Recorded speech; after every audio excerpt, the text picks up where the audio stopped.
আল্লাহ পাক রব্বুল আলামিন যুগে যুগে বিভিন্ন নবীদেরকে এবং তার বান্দাদেরকে পরীক্ষা করেছেন এবং তাদেরকে পুরস্কৃত করেছেন। সেই সূত্র ধরে আল্লাহ পাক রব্বুল আলামিন পবিত্র কোরআনের সূরা বাকারার 141 নম্বর আয়াতে সম্ভবত আল্লাহ তাআলা বলেছেন, ওয়াইযিব তালা ইব্রাহিম রাব্বুহু বিকালিমাতিন ফাআতাম্মাহুন্না।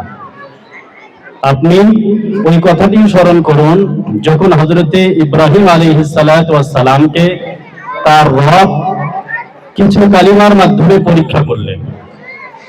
মুফাসসিরিন কেরাম এই আয়াতের অনেক ব্যাখ্যা লিখেছেন, সেদিকে আমি যাব না।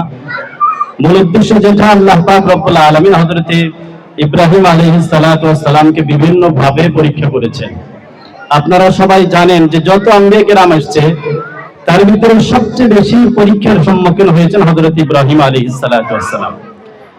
নিজেকে আগুনের ভিতরে ফেলে দিতে হয়েছে এবং তার সন্তানকে, কলিজার টুকরাকে জবে করার জন্য প্রস্তুতি নিতে হয়েছে। বিভিন্ন সময় বিভিন্ন ভাবে আল্লাহ তাআলা তাকে পরীক্ষা করেছেন। আল্লাহ তাআলা পরবর্তীতে তাকে বলছেন ফাআতাম্মাহুন্না, এবং তিনি সমস্ত পরীক্ষায় সফলতার সহিত তিনি উত্তীর্ণ হয়েছেন। এজন্যই পরীক্ষা আল্লাহ পাক রব্বুল আলামিন তার প্রিয় বান্দাদেরকে করে থাকেন এবং তার পরীক্ষার ফলাফল অনুযায়ী তাদেরকে রেজাল্ট দিয়ে থাকেন। তো ছাত্ররা যারা তোমরা এখানে আছো, আসলে একজন মুমিন হিসেবে সবসময় তাদের পরীক্ষা থাকে, সেটা আল্লাহ তাআলার নৈকট্য অর্জনের জন্য। আল্লাহ তাআলার প্রিয় বান্দা হতে অবশ্যই পরীক্ষার সম্মুখীন হতে হয়। বিশেষ করে তালেব ইলম ছাত্ররা যারা আছো, তোমাদের যেই পরীক্ষা দিতে হয় মাদ্রাসাগুলোতে, এগুলোর মাধ্যমে আল্লাহ তাআলার কাছে যে পরীক্ষার সম্মুখীন হতে হবে, সেই সমস্ত পরীক্ষার সহায়ক হিসাবে আমাদের এই সমস্ত পরীক্ষা। এই জন্য এই পরীক্ষাগুলোতে যদি তোমরা উত্তীর্ণ হতে পারো, আস্তে আস্তে আস্তে আস্তে বড় বড় পরীক্ষা আল্লাহ তাআলা কর্তৃক যে সমস্ত পরীক্ষা আসবে এবং আখিরাতে যে সমস্ত পরীক্ষার সম্মুখীন হতে হবে, সেই সমস্ত পরীক্ষাতে উত্তীর্ণ হওয়া তোমাদের জন্য সহজ হয়ে যাবে। তো পরীক্ষার পুরস্কার বিতরণ অনুষ্ঠান, এই জন্যই তালেব ইলমদেরকে বলছি, তোমরা অবশ্যই নিজের সম্পূর্ণ শক্তি দিয়ে, নিজের সম্পূর্ণ মেধাকে খাটায়ে ব্যবহার করে এই লাইনে যে সমস্ত পরীক্ষা হয়, এই সমস্ত পরীক্ষাতে উত্তীর্ণ হওয়ার চেষ্টা করা। এর দ্বারা হবে কি, বড় বড় পরীক্ষা দেওয়ার জন্য যে একটা প্রস্তুতি থাকে, সেটা সম্পূর্ণ হবে।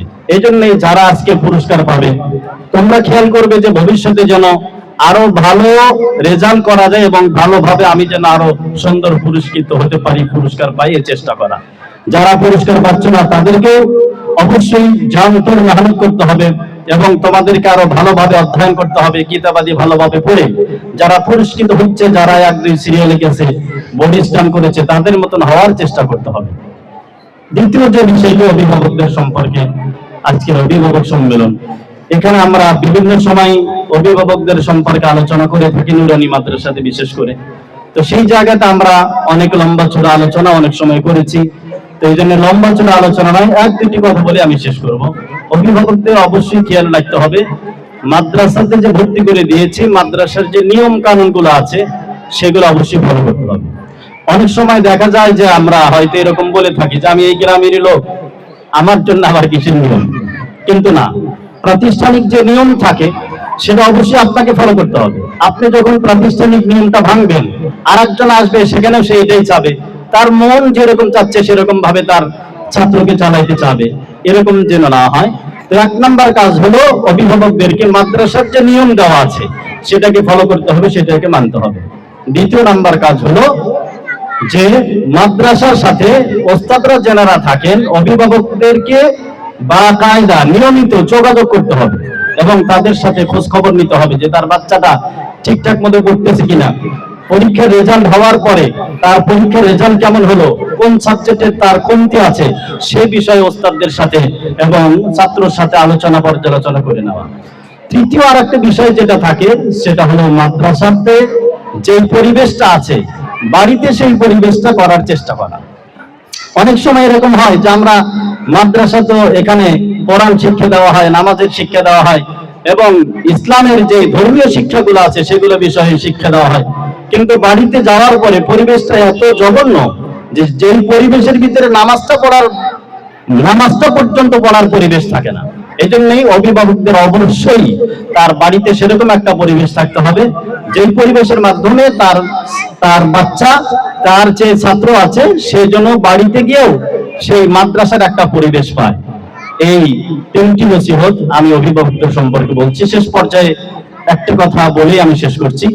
আজকে আমাদের যে এত সুন্দর আয়োজন এবং আমাদের পিছনে যে বিল্ডিংটা আপনারা দেখতে পাচ্ছেন এবং বড় মাদ্রাসা দেখতেছেন, তো বিভিন্ন জায়গায় যে ধর্মীয় কাজের ভিতরে এই এলাকার মুরব্বিয়ানে কেরাম যারা আছেন, যারা অক্লান্ত পরিশ্রম করছেন, অর্থ দিচ্ছেন, মেধা দিচ্ছেন, শ্রম দিচ্ছেন, তাদের জন্য আমরা সকলেই বিভিন্ন সময়, বিশেষ করে পাঁচ ওয়াক্ত নামাজের পরে এবং তাহাজ্জুদের পরে আমরা অবশ্যই দোয়া করার চেষ্টা করব। কারণ হাদিসের ভিতরে আসছে, রাসূলুল্লাহ সাল্লাল্লাহু আলাইহি ওয়াসাল্লাম বলেন, মান লাম ইয়াশকুরিন্নাস লাম ইয়াশকুরিল্লাহ, যে মানুষের শুকরিয়া আদায় করে না, সে আল্লাহরও শুকরিয়া আদায় করে না।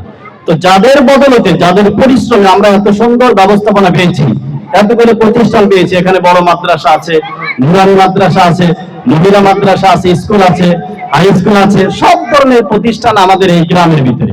এটা একটা গ্রাম হলেও প্রায় একটা শহরের কাছাকাছি প্রতিষ্ঠান। এখানে যদি কেউ তার বাচ্চাকে হর লাইনে, যে কোনো লাইনে পড়াইতে চায়, সে এখানে পড়াইতে পারে। এত সুন্দর ব্যবস্থা যারা করেছে, অবশ্যই আমরা তাদের শুকর আদায় করি, তাদেরকে ধন্যবাদ জানাই। বিশেষ করে পাঁচ ওয়াক্ত নামাজের পরে, তাহাজ্জুদের পরে আমরা তাদের নেক হায়াত দারাজের জন্য দোয়া করব।